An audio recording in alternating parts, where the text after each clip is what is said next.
What's going on, everybody, and welcome back to the channel. And today we're going to kind of go over a state of the channel, kind of give you an update, a roadmap for what 2020, the rest of 2020 is going to bring.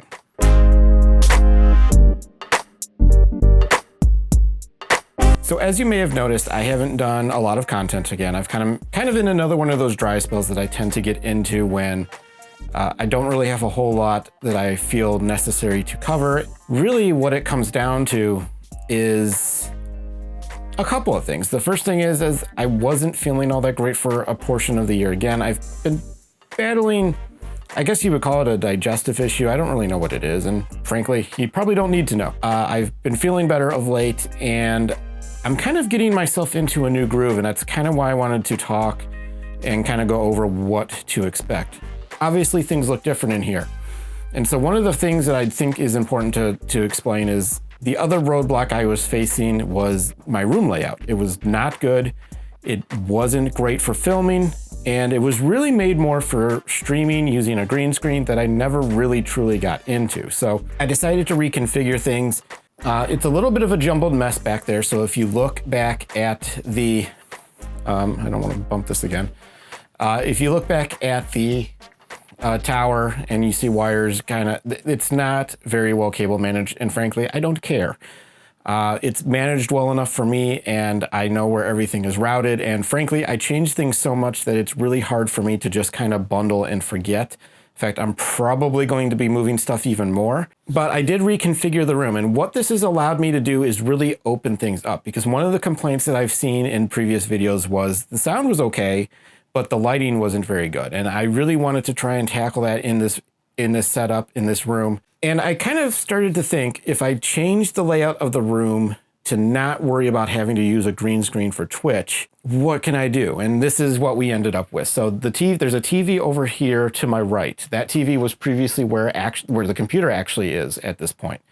It's easier for me to see the TV now. There's more open space. Obviously, this table isn't always here. This is a folding table. About $60 off of Amazon. I just tuck it behind the door when I'm not using it. And it's adjustable to 3 levels. This is the middle level, and I'll show you the upper level here in a minute. Additionally, you might be able to see, I've got some upgrades for my setup overall. I have a new microphone. It's the Rode Procaster. I have a Go XLR Mini that I'm using for my mixer. And that kind of leads me into the first thing that I really want to kind of discuss in terms of the actual roadmap for this year. I'm probably going to be spending more time on Twitch. And so the reconfiguration of the room meant getting rid of the green screen option, unless I go and buy something that I can just either hang right here or the Elgato green screen thing that pulls up. But I'm not certain I want to do that, because I kind of like the way it looks without the green screen right now. I actually have my Panasonic G7 up on a mount behind, kind of to the right of the upper monitor. I have some ambient light going in down here, and you can actually kind of see the blue here, and that shines behind me when I'm on the stream. And then behind the monitor over there, you can actually see the other smart light. Additionally, I have 2 smart RGB lights up in the ceiling, but they don't really show up on camera very well. I have 2 mounted lights behind the setup. One of them is an Elgato key light.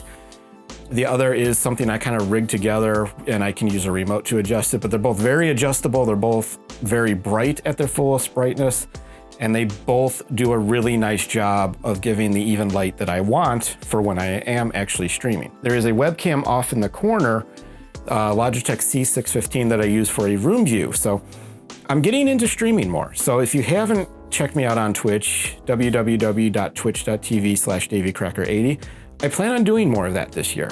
Streaming, I think, is going to be more of what I try to do. There's going to be probably 2 or 3 streams a week.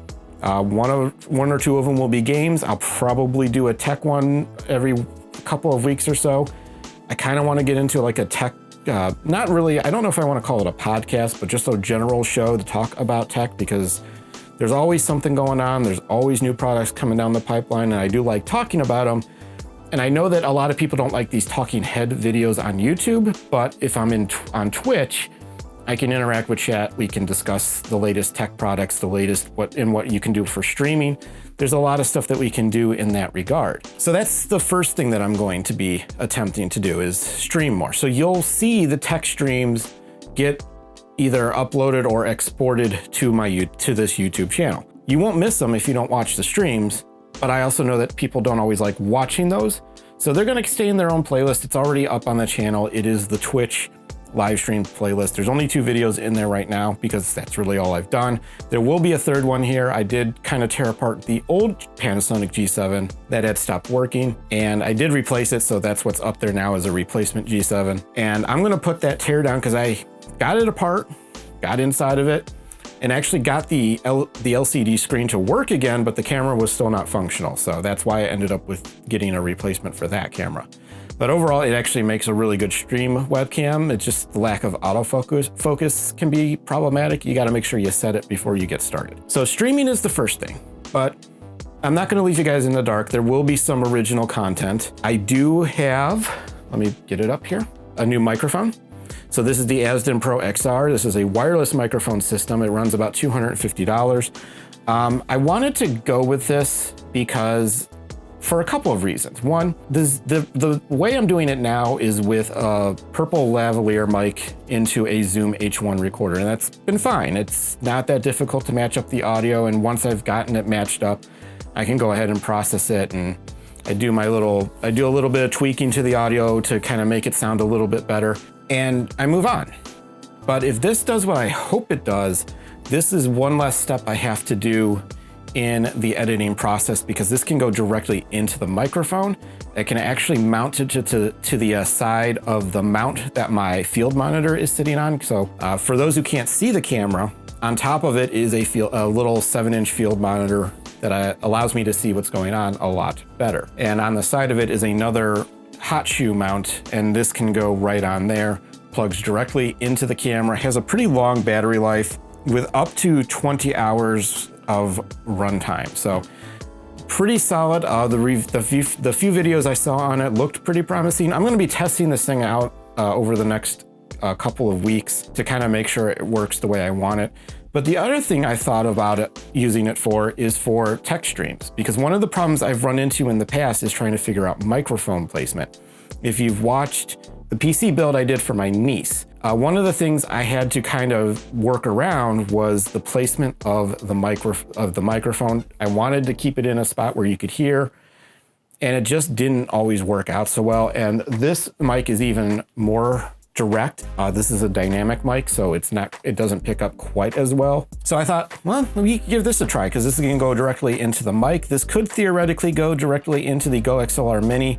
I have a lot of things to play around with to see if I can find a way to make it work really well. I have an EVGA sound card coming in as well. I want to play around with that and see if that can be beneficial to me in any way. If nothing else, plugging in my speakers and or my headphones. And again, maybe routing something to the Go XLR Mini. And I can talk about those products. Do you want to know about the Rode Procaster? Do you want to know about the Go XLR Mini? I can't do any better than someone like Epos Vox has done in discussing it, but I can kind of talk about my experiences if there's an interest in that. So this is going to be something that I hope helps simplify the editing process, but it's not the only thing I have on the docket.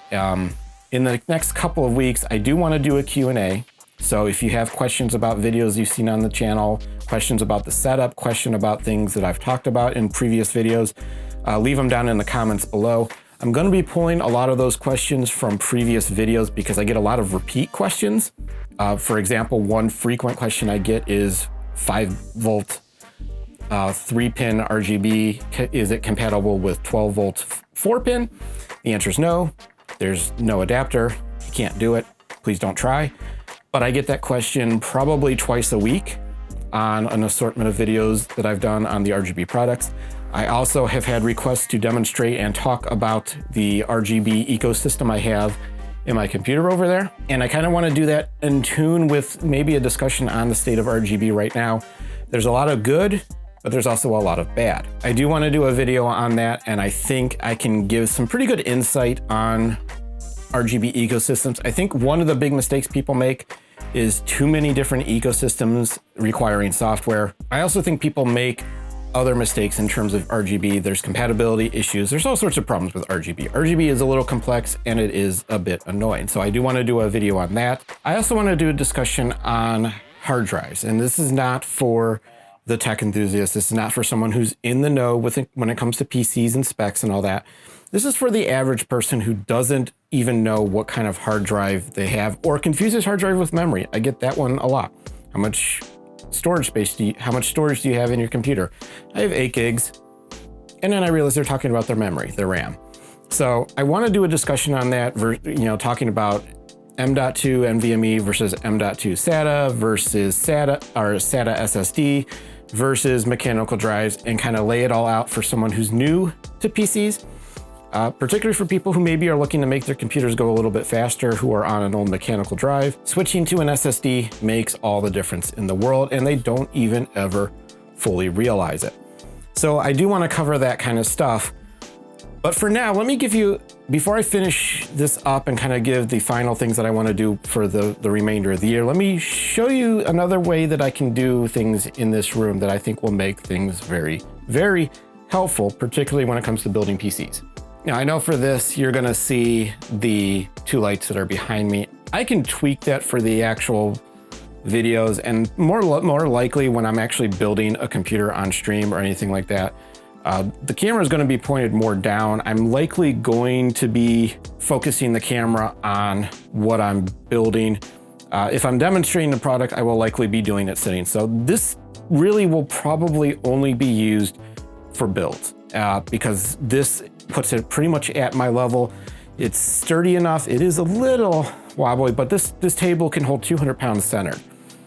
That's the heaviest case I've built, and I think it may be approaching 100 pounds, but this table will hold that. It'll hold, I think it's 1,000 pounds evenly distributed. So this table will be very good for when I'm doing PC builds. And that becomes important because there is going to be the likelihood of a PC build, probably by summer, I'm hoping. At the moment, I am working with my sister to accumulate the funds needed to build my nephew now his own PC. We're looking at about $1,000 budget, and I'm trying to cram it with as much goodness as possible. I'm pretty sure at this point we're gonna go with the AMD 3600, not the X, just the 3600. But beyond that, it's kind of a toss-up. It's gonna really depend on pricing at that time, what's available, and how much money we've actually accumulated. There's a lot of factors that can play into this. So this is going to be a good surface for that. If I'm demonstrating products, I'm likely going to be sitting. Those lights won't be an issue, but again, they both go up a little bit more. I might be able to position them out of frame, but at the end of the day, they're doing what I need them to do, and that's give me some light behind me to help even things out a little bit. Again, I'm going to be tweaking it. I'll look and see how this looks in post, but the lighting levels look good, and I can't really complain too much about that. As for personal projects, there is a chance that I will be doing a PC upgrade by the end of the year. I don't want this to sound like it's a knock on the Enthoo 719, because it's not. I like the case. It's big, it's roomy. I was able to go with a really kind of elaborate water cooling build. But I think I'm going to maybe downsize it just a smidge, get back into more of a mid tower. And I also want to move into AMD for sure at this point. And I'm looking at, depending on how pricing works and if they've refreshed everything like they might be doing, looking at the AMD 3900X. But if they've refreshed it and that's a more viable option, then that's the route I'll go. Beyond that, not looking to do too much else, just CPU, motherboard, probably memory, because I don't think the memory that's in there now will actually work very well. It's very loose timings, it's CL19. And anything else would be a bonus, but that's really all I need at the moment. The 1080 Ti is still kicking very well, handling anything that I do. The only advantage RTX really offers me is the NVENC encoder that is inside of it, which is a bit of an improvement over what's in the GTX, the 10 series cards. The only real upgrade from the 1080 Ti, the 2080 Super is kind of a little bit of a step, but really the 2080 Ti is the next big step, and that's still, in some cases, $1,000 to $1,300, and I just can't swallow that at this point in time. So not really much else in terms of videos planned at the moment. But this is where you guys come in. Let me know what you want me to look at. Is there a product that you think is interesting that I should be looking at? If we can make it work financially, we'll do it. I've invested a lot in this setup at this point in time, but I can't say that I'm not gonna say that I won't invest in this channel going forward, but I will be transitioning more towards Twitch. There will be more likely an influx of content from there rather than actual film videos, but we'll see. You guys give me something interesting to look at, I'll look at it. So that's kind of what's on the roadmap for this year. A few video ideas, possible upgrades, Twitch really trying to roll out with Twitch and get it going. Maybe some more talking head videos. Let me know. I mean, I do like talking about this stuff. I have thoughts on AMD, Intel, NVIDIA, a whole lot of stuff. I feel like talking head videos aren't really great for my channel right now. I don't know. You guys let me know. Additionally, questions, leave them down in the comments, compile them. I'll do a Q&A video, try to answer as many of them as I can. For now though, I think that's gonna do it. I might do an overview on this. I'm not sure. I do need to play around with it first and see how it actually functions, if it does what I want it to do. And if it is something that I think is worthwhile, I'll do it. And if you think it's worthwhile, let me know. Again, comments below. So that's it. Hope you enjoyed it. Hope you like the kind of tweak to the set that I'm going to be using from now on. Again, mostly sitting. Probably not going to be doing this standing stuff too much, but it is there as an option. And yeah, that's it. Let me know what you think. I will see you guys in the next one.